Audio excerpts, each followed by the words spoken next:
Good morning everyone, I'm Russell De Los Santos from 11 Gokong Way, and for today's lesson, we're going to talk about Module 11, Preparing Journal Entries of a Merchandising Business.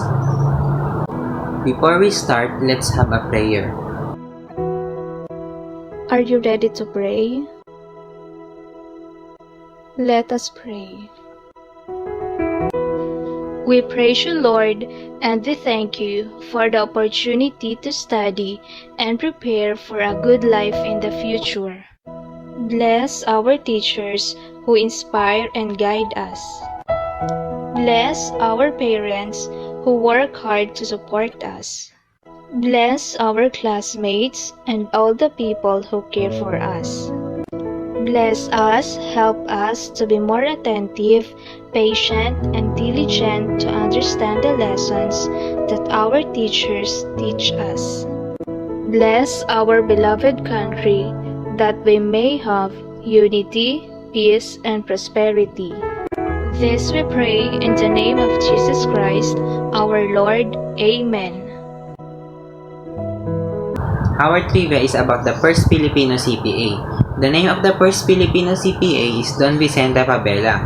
He was the first Filipino to obtain the certificate in public accountancy from the United States in 1915, making him the first Filipino certified public accountant. Bukod sa pagiging former president ng United States, si Donald Trump ay isa ring businessman kaya siya ang napili namin. Ang kasabihan niya ay, as long as you're going to be thinking, anyway, think a big. Ang ibig sabihin niya, hanggat nag-iisip ka, mag-isip ka na ng malaki. Let's start our discussion by discussing the different parts of General Journal. Itong General Journal na to, ito lang din yung ginamit natin noong third quarter sa pagre-record ng mga transaction. For example, dito sa date, dito natin ilalagay yung specific year, month, at date kung kailan nangyari yung transaction. Dito naman sa particulars or description, dito natin ilalagay yung mga account entries, tsaka yung mga brief description nila about dun sa transaction na yon. Dito naman sa P or R, usually blanco siya kasi dito natin nilalagay yung account number nung account title kapag nagpo-post na tayo sa ledger. Pero since nauuna ang journal, kaya usually blanco siya. Dito naman makikita natin yung debit side tsaka credit side kung saan nilalagay natin yung mga value ng account entries natin. Let's use the example ng record sa General Journal. Number 1, purchase of goods for cash. Ang sabi dyan, bumili daw siya ng goods gamit ang cash. So dito makikita nyo yung date. Wala siyang nakalagay kasi wala namang date na sinabi dun sa problem. Meron naman tayong purchase sa debit kasi ang purchase ay expense and ang normal balance ng expense ay debit. Meron naman tayong cash sa credit kasi nga nabawasan yung cash niya kasi pinangbili niya. Kaya meron tayong cash sa credit. Sa baba naman niya yung description kung ano nangyari dun sa transaction. Number 2, purchase of goods on account. So, umutang daw siya ng goods. Kaya meron tayong purchase sa debit kasi may halaga pa rin yung purchase niya kahit utang to. Meron naman tayong cash sa credit. Actually, dapat accounts payable kasi nga utang siya and yung accounts payable sa credit is liabilities na kailangan niyang bayaran. Sa baba naman nun, yun yung description pa rin niya. Number 3, purchase of freight on purchases. So, meron tayong freight in sa debit kasi yung freight in, kung tawagin din siya, shipping fee, and yung shipping fee is example ng expense. Kaya meron tayong freight in sa debit. Sales naman sa credit kasi yung sales is income siya and ang income ay example ng revenue. Kaya meron tayong sales sa credit. Kailan nga ba nakakount na isang purchase or sales ang isang transaction sa merchandising business? Meron tayong dalawang terms, ang FOB destination at FOB shipping point. Pag FOB destination, nakakount lang na isang purchase or sale ang transaction kapag dumating na yung product sa buyer. While pag FOB shipping point naman, at the point of the shipment, counted na agad as purchase or sale yung transaction na yon. Let's use this example. Sa perspective na to, tayo yung seller or yung nagbebenta. Joy Store sold goods on account with a selling price of 20,000 to a customer. The goods will incur 1,000 pesos freight up to buyer's warehouse. Joy Store shall record the foregoing sales under the following terms. FOB shipping point. So, ang sabi dyan, nagpautang daw si Joy ng goods na may halagang 20,000 sa isang customer. And yung pagde-deliver ng goods na yon papunta dun sa bahay ng customer is may halagang 1,000 pesos freight up. And ang term na kailangan nating i-record is FOB shipping point.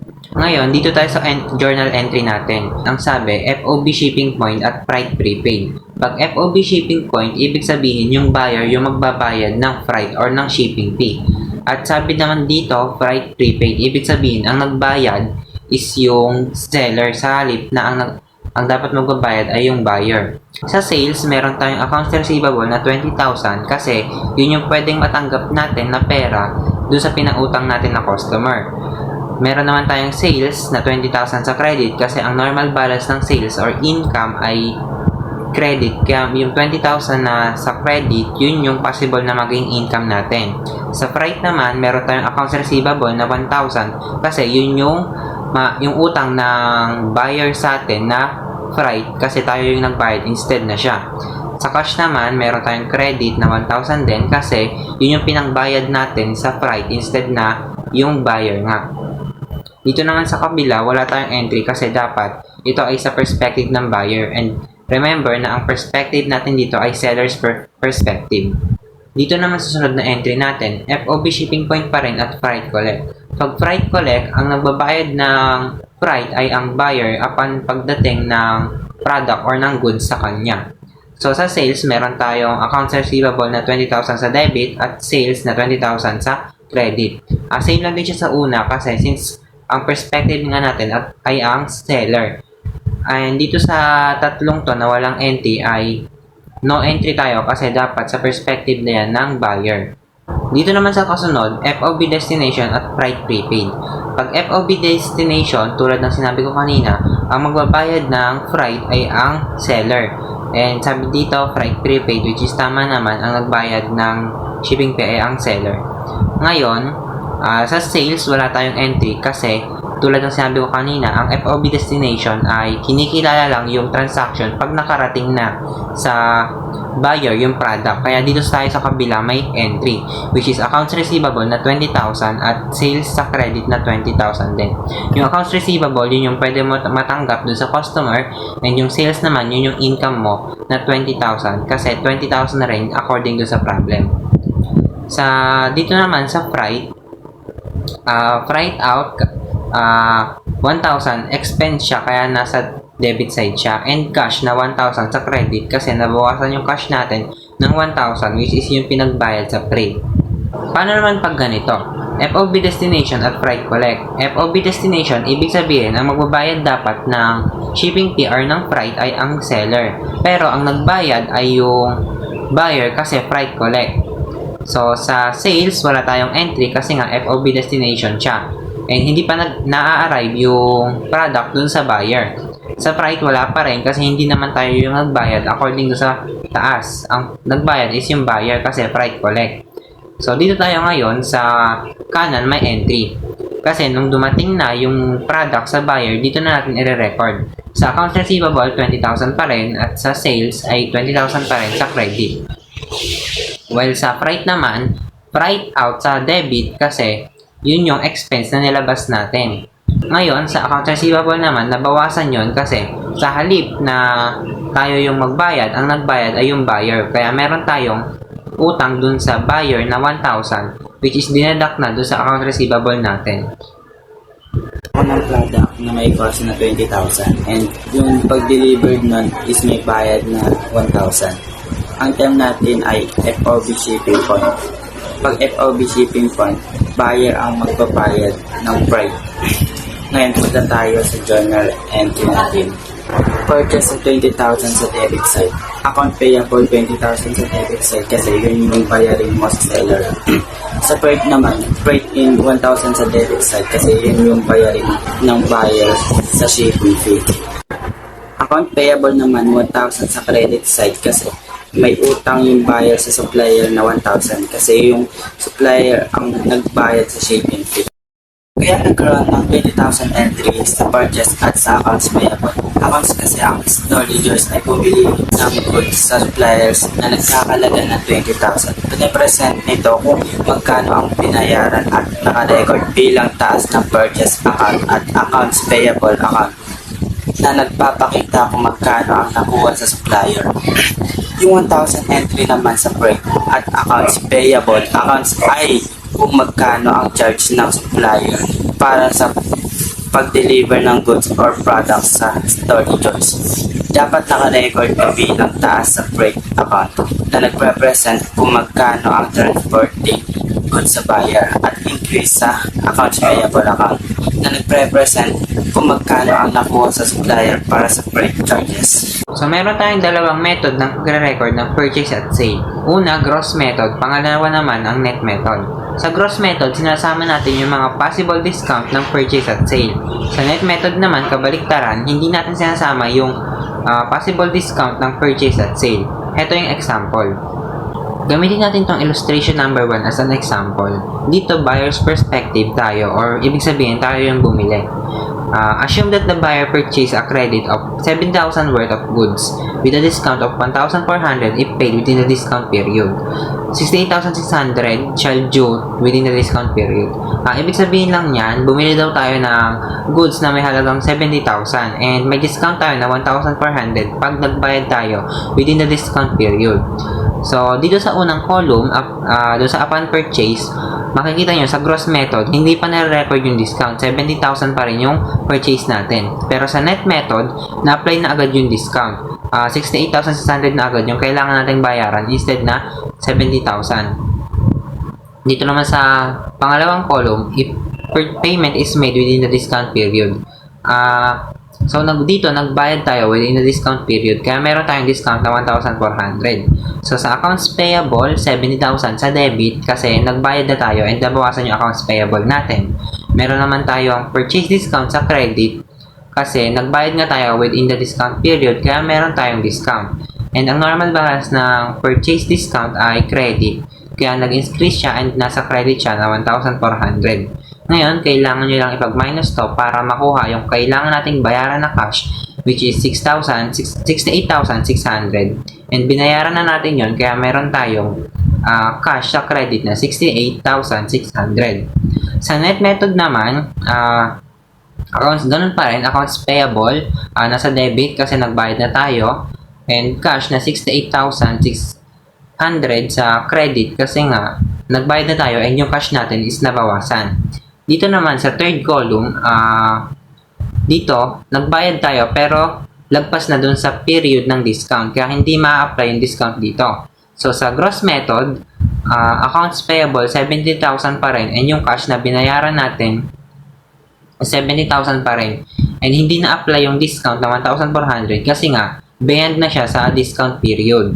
Dito naman sa net method, accounts payable na 68,000 which is ganun pa rin na nabawasan yung bayarin natin kasi nagbayad na tayo and sa purchase discount loss 1,400 sa debit. Since ang purchase discount nga ang normal balance niya ay credit and hindi na natin na-apply yon kasi beyond na ng discount period tayo nagbayad kaya na-loss natin yung purchase discount na 1,400 kaya napunta siya sa debit. Ngayon, ipag-add lang natin yung 68,600 tsaka yung 1,400 na loss natin na discount para makuha natin yung kailangan natin bayaran na cash na 70,000 sa credit.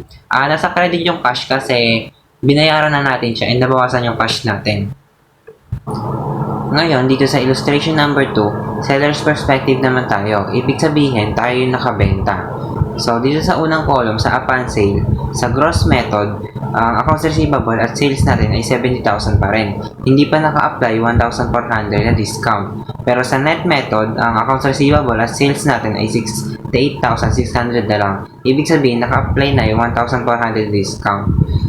Ngayon, dito naman sa second column, sa gross method, nagbayad yung customer within the discount period. Ibig sabihin, ma-apply yung 1,400. So, yung cash na natanggap natin is mababawasan ng 1,400 since may discount nga yung goods natin. So, yung cash, 68,600 and yung sales discount is 1,400 sa debit since ang sales discount, ang normal balance niya ay debit. Yung accounts receivable naman natin sa credit ay 70,000 since pinag-add yung cash tsaka sales discount na nasa debit para makuha yung account receivable. Dito naman sa net method, sa pangalawang column, ang cash natin ay ganun pa rin, 68,600 and yung account receivable natin is na-credit since nakapagbayad na nga siya ng cash. Dito naman sa pangatlong column, yung nagbayad yung customer pero with beyond na siya ng discount period. So, ibig sabihin hindi ma-apply yung discount. So, yung cash na natanggap natin is ganun pa rin, 70,000 since wala kang discount. And yung account receivable naman is na-credit na 70,000 since nakapagbayad na nga yung customer.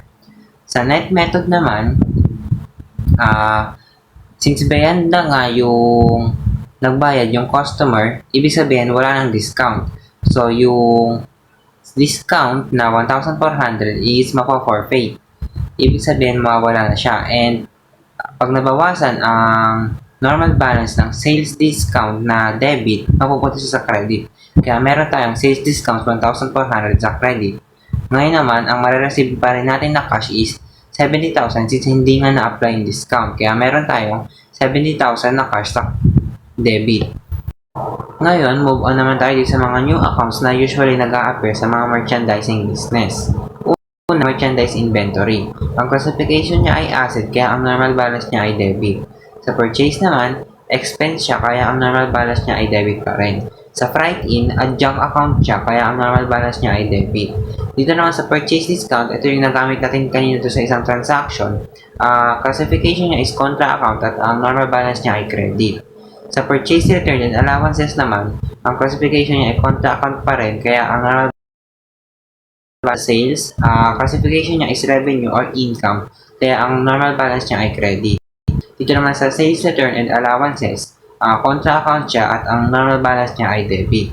Sa sales account naman, sales discount naman, ang classification niya is contra account pa rin at ang normal balance niya ay debit. Sa cost of sales naman, ang classification niya ay contra revenue. Ibig sabihin, kabaliktaran siya ng revenue or income. So, ang magiging normal balance niya ay debit.